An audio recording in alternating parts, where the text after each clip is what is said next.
नमस्कार दोस्तों। जिस प्रकार से आज की दुनिया में अलग अलग प्रकार के उपकरण मौजूद हैं, उनकी वजह से हमारी ज़िंदगी बहुत आसान हो गई है भाई। पहले के ज़माने में ऐसा सिस्टम नहीं था।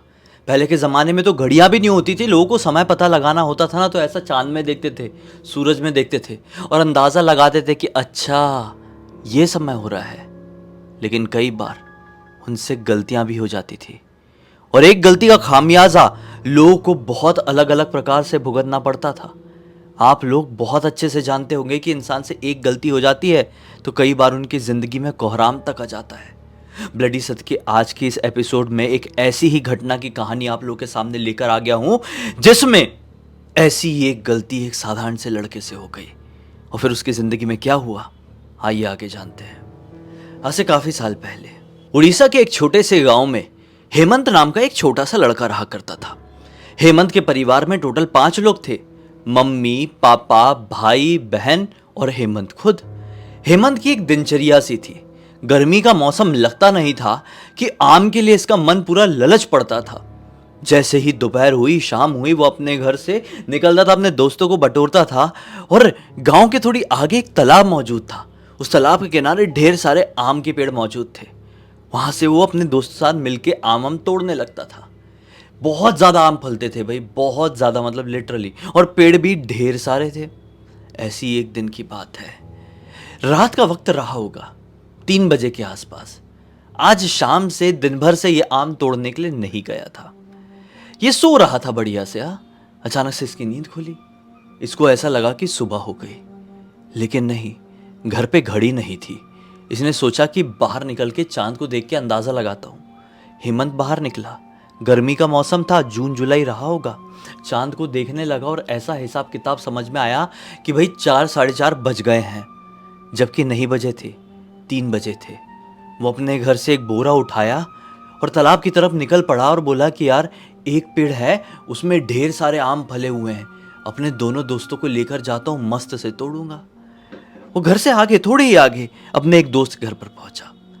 वो बाहर आंगन में ही सो रहा था। हेमंत उठाने लगा, अरे भाई उठ, चल आम तोड़ने जाते, कितना सोएगा आज। ये बोलता है, नहीं यार, आज ही तो ईंट की भट्टी में काम करके आया हूँ, बहुत थका हुआ हूँ, रोज रोज की आदत नहीं है, तू जा, मैं नहीं आ रहा, सो रहा हूँ मैं। वो ऐसा बोल के सो गया। हेमंत ने सोचा, अरे ये नहीं आ रहा, इसकी किस्मत खराब, कोई बात नहीं, दूसरे दोस्त के पास जाता हूँ। वो एक दूसरे दोस्त के पास पहुंचा। दूसरा दोस्त तो अपने पिताजी के साथ कहीं गया हुआ था, अभी अभी लौटा हुआ था और बहुत थका दिखाई दे रहा था। हेमंत ने बोला, चल पाएगा।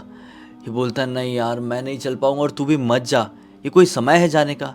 हेमंत बोलता है, अरे क्या बात कर रहा है यार, हो चुका है ना समय, फालतू बकवास कर रहा है, नहीं आ रहा है तो मत आ, मैं जा रहा हूँ, तीसरे वाले को पकड़ता हूँ। अभी तक सोचा हुआ था 2 के साथ जाऊंगा, लेकिन ये दोनों रेडी नहीं हुए, तो ये अपने तीसरे दोस्त के पास चले गया। तीसरे दोस्त के पास गया तो तीसरा दोस्त तो भैया अपने घर के कुछ कार्यक्रम में लगा हुआ था। इस तीसरे दोस्त के घर पर सुबह सुबह ढेर सारे मेहमान आने वाले थे, कोई घर पे पूजा होने वाली थी। इस चक्कर में वो अटका हुआ था और रात भर से सोया नहीं था। तो हेमंत ने उससे ज़्यादा कुछ पूछना सही भी नहीं समझा और निकल पड़ा। अपने गांव से 1-2 किलोमीटर दूर मौजूद वो तालाब के पास पहुंच गया। इस तालाब के किनारे, जैसा मैंने आपको बताया, ढेर सारे पेड़ लगे हुए थे। एक पेड़ दिखाई दिया जिसके ऊपर हेमंत की नज़र पहले से थी और इस पेड़ को लिटरली इसके दोस्तों ने और इसने हाथ तक नहीं लगाए थे। और यहां पर इनके अलावा कोई और आम तोड़ने आता ही नहीं था। अब इन बच्चों को नहीं मालूम कि कोई तोड़ने आता क्यों नहीं है, लेकिन नहीं आता था। आज से 40-45 साल पहले की बात है। हेमंत की उम्र यही कोई 12-13 साल की रही होगी। इसलिए उतनी कम उम्र में बच्चे ज्यादा पंचायत नहीं रखते हैं, अपनी लाइफ जीते हैं, अपनी लाइफ एंजॉय करते हैं। उनको क्या फर्क पड़ता है कोई आम तोड़ने आए ना आए, हमको तो आम मिल रहा है ना, ऐसा वाला सिस्टम था। इसने देखा मस्त पेड़ है, फटफट फटफट चढ़ गया और आम तोड़ तोड़ कर अपने बोरे में डालने लगा। अब जितना बड़ा बोरा था, लगभग उतना आम भर ही गया, लेकिन फिर भी इस पेड़ का आम खत्म नहीं हुआ। बहुत बड़ा बोरा मत इमेजिन करो यार, छोटा सा था। इस पेड़ का आम खत्म नहीं हुआ। इसने बोला, चलो कोई बात नहीं, शाम को आऊँगा, अपने दोस्तों को लिए भी ना आऊँगा और उनको जलाऊँगा। ढेर सारे आम, कच्ची कैरी वगैरह सब लगी हुई है, मस्त से एंजॉय करूँगा। अब जैसे भी रहेंगे उसको, उसने मन में सोचा कि मैं किसी को नहीं बताऊँगा, खुद से एंजॉय करूँगा। वो फट फट फट फट पेड़ से उतरा और अपने घर के रास्ते बढ़ने ही लगा था कि अचानक से उसको किसी की रोने की आवाज़ सुनाई दी। कौन रो रहा है, ये हैरान हो गया। इतनी सुबह सुबह इस तालाब के किनारे बैठ के कौन रो रहा है? जबकि इस तालाब के किनारे मेरे और मेरे दोस्त के अलावा कोई नहीं आता है। ढेर सारे आम के पेड़ है, ढेर सारा बगीचा है, बहुत कुछ है यहाँ पर। हमारे अलावा यहाँ पर कोई एंजॉय नहीं करता है, तो इतनी सुबह सुबह कौन आ गया? एक औरत की आवाज थी। ये इलाका थोड़ा घना था पेड़ों से। वो इधर उधर देखने लगा। कौन है? कौन रो रहा है? कोई तकलीफ है क्या? लेकिन लिटरली किसी का कोई रिस्पॉन्स नहीं आया। हेमंत देखते देखते देखते देखते थोड़ा आगे बढ़ गया और अभी तक तालाब के बीचों बीच था, अब तालाब के एक छोर की तरफ पहुंच गया, एक किनारे की तरफ। अचानक से नजर पड़ी कि दो बड़े बड़े पत्थरों के बीच में बैठकर एक बूढ़ी औरत जोर जोर से सर झुकाए रो रही है। इसने सोचा कि अरे रे रे, बेचारी को क्या हो गया? बहुत कमजोर सी दिखाई दे रही थी, बहुत बूढ़ी। हेमंत को ऐसा लगा कि बेचारी बूढ़ी औरत मांगने वाली है या फिर भूखी है। उसके बच्चों ने उसके साथ जरूर कोई बुरा व्यवहार किए होंगे, खाना नहीं दिए होंगे। मेरे पास आम है, तोड़ के लाया हूं। बेचारी को पूछता हूं आम खाएगी क्या भला? उस औरत की तरफ बढ़ चला। वो औरत बैठी है। अरे दादी अम्मा, ये आम खाओगी? भूख लगी है? किस बात की परेशानी है? दादी अम्मा है कि कोई रिस्पॉन्स ही ना दे। रोई जा रही थी, रोई जा रही थी। पता नहीं दादी अम्मा को किस बात का दुख था। हेमंत फिर से कहता है, ज्यादा परेशान मत होइए, मेरे पास ढेर सारे आम हैं, जितने आपको चाहिए बता दीजिए, मैं आपको दे दूंगा, मैं तो तोड़ते रहता हूं। वो ये सुनकर और जोर जोर से रोने लगी। हेमंत को लगा ज्यादा तकलीफ है, उसके सामने तरफ जाता हूं और बैठ के थोड़ा सा समझाता हूं। अभी तक पीछे खड़े होकर बात कर रहा था, वो सामने बैठी हुई है। ये घूमा और जैसी उसके सामने जाकर बैठा, इसके दिमाग के परखच्चे उड़ गए, क्योंकि ये औरत का चेहरा कहीं से भी एक नॉर्मल इंसान की तरह नहीं दिखाई दे रहा था, बल्कि चेहरा आधा पूरा नरकंकाल बना हुआ था और आधा नॉर्मल दिखाई दे रहा था, जैसे एक बूढ़ी औरत का हो सकता है। यहां से जो टुकड़े दिखाई दे रहे थे मांस वास के, स्किन ऐसी लटक रही थी, झुलस रही थी, मानो ये वाला इतना वाला पार्ट जो स्किन और मांस के साथ था वो सड़ रहा था। बहुत ही भयंकर और बहुत ही डरावनी और गंदी दिखाई दे रही थी। हेमंत देख के वहां पर ऐसा सहम गया और उसके हाथ से वो आम का बोरा छूट गया। उसके आम तर तर तर तर तर, तर करके बिखर गए। अब वो औरत जो कि सर झुकाए रो रही थी, अब ऐसी हो गई और अपना रोना बंद कर दी और अपनी एक आंख और एक नरकंकाली आंख से सामने पड़े ऐसे हेमंत को घूरने लगी। हेमंत समझ नहीं पा रहा था कि अब मैं किस तरह का रिएक्ट करूं, मैं उठ के भागूं या क्या करूं। हेमंत का दिमाग अचानक से ब्लैंक हो गया। अचानक से वो औरत जोर से हंसी। जैसे ही वो औरत हंसी, हेमंत को रियलाइज हुआ कि बाप रे, मैं बुरी मुसीबत में फंस गया, मुझे यहां से निकलना पड़ेगा। वो उठने की कोशिश किया, लेकिन हेमंत ऐसे का ऐसा ही जम गया, जैसे कि मानो कोई अदृश्य शक्ति ने हेमंत के पूरे शरीर को वहां पर जकड़ लिया हो। हेमंत हिल नहीं पा रहा है, पूरा ऊपर से नीचे तक कांपने लगा, पसीना पसीना हो गया, आंसू बहने लगे। वो औरत उठी, इसके एकदम पास में आई और पास में आकर क्या कहती है, तू आम तोड़ने आया था ना, अब सारे के सारे आम लेकर जाएगा, क्यों गिरा दिया तूने सारे आम? हेमंत ने जैसे ये बात सुना, लिटरली इतना ज्यादा घबरा गया कि मैं क्या ही बताऊं, लेकिन वो कर कुछ नहीं पा रहा था, सिर्फ डर रहा था और सिचुएशन को महसूस कर पा रहा था। वो औरत उठी और जितने भी उसके आम गिरे हुए थे ना, उसको फट फट फट फट फट फट फट फट ऐसे उठाने लगी और अपनी साड़ी की चोली में डालने लगी, जल्दी जल्दी जल्दी जल्दी जल्दी जल्दी, इतनी तेज कि पूछो मत। और वो आम को गिन भी रही थी, पता नहीं गिनती कितनी हुई थी, लेकिन गिन रही थी फट फट फट फट। हेमंत को ये सब याद नहीं है कितनी हुई गिनती, कितनी नहीं, कितने आम थे कितने नहीं, वो सिर्फ देख रहा है कि मेरे साथ क्या हो रहा है। और तेजी से इसके सामने आई, ये ले आम लेके जा। हेमंत कांप रहा है। अरे आपके साथ कभी हो तो आप क्या रिएक्ट करेंगे ऐसा? हेमंत ऐसा कांप रहा है, हाथ बढ़ाने की हिम्मत नहीं। बूढ़ी औरत फिर से बोलती है, अरे लेना। हेमंत घबरा रहा है, कांप रहा है, पीछे हटने की कोशिश कर रहा है, भागने की कोशिश कर रहा है, ले रहा है कि तेरा खून पी जाऊं।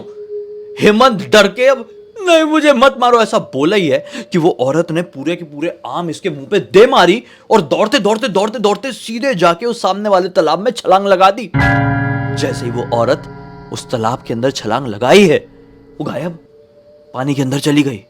और जैसे ही वो पानी के अंदर गई, पूरे पानी का रंग लाल हो गया, बिल्कुल खून की तरह। हेमंत समझ नहीं पा रहा है कि क्या हो रहा है। रियलाइज नहीं कर रहा है कि अब मुझे भागना है, मैं उठ पाऊंगा कि नहीं उठ पाऊंगा। वो सिर्फ देख रहा है और कुछ ही सेकंड्स में उस तालाब के अंदर से किसी औरत की चिल्लाने की आवाज सुनाई देने लगी, जैसे कोई बहुत दर्द में है, जोर जोर से चिल्ला रही है, बचाओ बचाओ बचाओ बचाओ। हेमंत कुछ नहीं समझ पा रहा है। अब अचानक से फील किया कि मुझे यहां से भागना चाहिए। मैं यहां पर बैठ के क्या टाइम पास कर रहा हूं, फिल्म देख रहा हूं। वो फील किया कि मैं उठ सकता हूं। उठा और नॉन स्टॉप घर की तरफ भागना शुरू कर दिया। रास्ते में पता नहीं कौन सा इतना बड़ा पत्थर पड़ा हुआ था, उससे सीधे हेमंत के पैर का अंगूठा ऐसा मुड़ा है और खचखचा के खून बहने लगा। बहुत जोर से चोट लगी, फिर भी लंगड़ाते हुए तेजी से घर की तरफ भागा। वो औरत की आवाज नॉन स्टॉप हेमंत को आती ही रही, जैसे कि वो आवाज हेमंत का पीछा कर रही है। वो समझ ही नहीं पा रहा था कि मेरे साथ ये क्या हो रहा है और क्यों हो रहा है। मैंने किसी का क्या बिगाड़ा हूं? मैं तो चुपचाप से आम तोड़ने के लिए गया था। दौड़ते दौड़ते ना जाने कितनी सारी चीजें सोच डाला था। मैं जिंदा बचूंगा या नहीं। लोग बोलते हैं कि रात के समय पेड़ को हाथ नहीं लगाना चाहिए। अब मेरे बाद मेरे घर वालों का क्या होगा? ये सारी की सारी उल्टी सीधी चीजें छोटे से बच्चे हेमंत ने सोच डाला था। लेकिन पता ही नहीं चला कि घर कब आ गया। वो भड़बड़ाते हुए घर का दरवाजा खोला और तुरंत जाकर अपनी मम्मी के बाजू में सो गया। हेमंत की मम्मी को पता ही नहीं चला और किसी को पता नहीं चला। आज पता नहीं क्यों इतनी गहरी नींद में सारे लोग सो रहे थे। हेमंत की भी नींद लग गई डर के मारे। फिर सुबह जब उसकी आंख खुली तो उसकी मम्मी उसकी चोट को देख रही है। हेमंत को बोलती है कि क्या हो गया, ये कहां से लगा लिया? हेमंत जैसे ये बात सुना मम्मी की, पिछली रात की सारी चीज याद आने लगी। हेमंत जोर जोर से रोने लगा। मम्मी ने बोली शांत हो जा, तू आराम से बता हुआ क्या है। अब हेमंत ने मम्मी को पूरी बात बताया। अब मम्मी ने उसको डांट लगाई। मम्मी ने बोली कि हमें लगता था कि तुम लोग आम कहीं और से लेकर आते हो, हमें नहीं पता था कि तुम लोग तालाब की तरफ जाते हो। अभी तक तो तुम शाम के वक्त जाते थे, दोपहर के वक्त जाते थे, ठीक था। तुझे इतनी रात गए ये आम लेने जाने का कौन सा शौक चढ़ गया? ये बोलता है मम्मी रात नहीं थी, सुबह थी। अरे क्या खाक सुबह थी? मैं खुद लगभग 5:30 बजे उठी हूं। तू क्या सुबह सुबह चले गया? तू तो सो रहा था यहां पे। हेमंत ने अब हिसाब किताब लगा। रे बाप रे, मैं तो मतलब बहुत रात में चले गया था क्या? बस फिर क्या था? इसने बोला कि मम्मी आप सही सही बताओ वहां पे कांड क्या है और वहां पे कोई जाता क्यों नहीं है? अब मम्मी ने उसको बताई कि आज से कुछ साल पहले वहां पर एक बूढ़ी औरत रहती थी। उस तालाब के आसपास ही छोटी सी झोपड़ी लगा के अकेली रहती थी। थोड़ी पागल सी थी। उसका घर वाला कोई था नहीं। उससे कोई पूछने की कोशिश करता था तो उठा उठा के पत्थर मार देती थी। लेकिन अपने से जुड़े हुए किसी भी इंसान के बारे में कुछ भी किसी को नहीं बताती थी। ऐसी एक दिन की बात है भाई, वो औरत ना वो पेड़ के ऊपर चढ़ने की कोशिश करने लगी। एक आदमी अपने गांव जा रहा था उस रास्ते से, उसने देखा और बुढ़िया के पास गया। बोला क्या कर रही है तू, ऐसी हालत में ऐसा शरीर लेके पेड़ के ऊपर चढ़ जाएगी क्या? बोलती नहीं नहीं मुझे बहुत भूख लगी है, मैं आम तोड़ कर रहूंगी। आदमी ने बोला अरे चिंता मत कर, तुझे आम चाहिए तो मैं दे देता हूं। तो आदमी को भी मारने की कोशिश करने लगी। आदमी घबरा गया, थोड़ा पीछे हट गया। उसको रोकता रहा लेकिन वो औरत चढ़ गई। और फिर अचानक से क्या झटका लगा, क्या वो अनबैलेंस हुई, फट से नीचे गिरी। और जैसे ही वो नीचे गिरी है, लुढ़कते लुढ़कते लुढ़कते तालाब के अंदर वो आदमी देखता रह गया। लिटरली उस आदमी को तैरना नहीं आता था, फिर भी उसने कोशिश किया उसे बचाने की। तालाब के पानी में वो नहीं उतर सकता था। देखते ही देखते उस तालाब का काफी ज्यादा मात्रा में पानी लाल हो गया उस औरत के खून की वजह से। यह आदमी समझ नहीं पा रहा था मैं किसकी मदद मांगू किसकी नहीं। भागते हुए गांव तक पहुंचा, मदद लेकर आया, तब तक बहुत देर हो चुकी थी। वो बुढ़िया औरत का मृत शरीर तालाब में तैर रहा था। बस उस दिन के बाद से जो कोई भी उस तालाब के आसपास जाता, उस औरत की मौजूदगी उसे फील होती। अब तुम लोग बच्चे थे इसलिए शायद तुम लोगों को हुई नहीं। उस तालाब के आसपास तो ना जाने कितने समय से लोगों ने आना जाना छोड़ दिया है। तुम्हारी कौन सी मति मारी गई थी? एक बार पूछ तो लेते हम लोगों से। बस फिर क्या था भाई, हेमंत ने यह बात अपने दोस्तों को बताया और ये सब लोगों ने मिलकर कसम खा लिए कि अब चाहे जो हो जाए, भले ही आम छूट जाए, हम उस रास्ते, उस तालाब के पास, उन पेड़ों के पास कभी नहीं जाएंगे। इस पूरी घटना की जानकारी हेमंत जी ने थोड़े समय बाद अपने बेटे को दिए और उनके बेटे ने हमें इंस्टाग्राम पर लिखकर भेजा। हमने सोचा क्यों ना पूरी दुनिया को सुनाए, ताकि इससे सभी को सीख मिले कि यार अगर आप छोटे हो और अपने घर से बाहर खेलने के लिए निकलते हो या कहीं भी जाने के लिए या कोई मस्ती करने के लिए कहीं जाते हो, तो अपने घर वालों को इन्फॉर्म करके रखो। कल को आप कोई मुसीबत में पड़ जाओ तो आपके घर वालों को, आपके बड़ों को पता रहे कि हमारा बच्चा, हमारे भाई कहाँ पर गया हुआ है। ठीक है, इससे आपको मदद मिल जाएगी।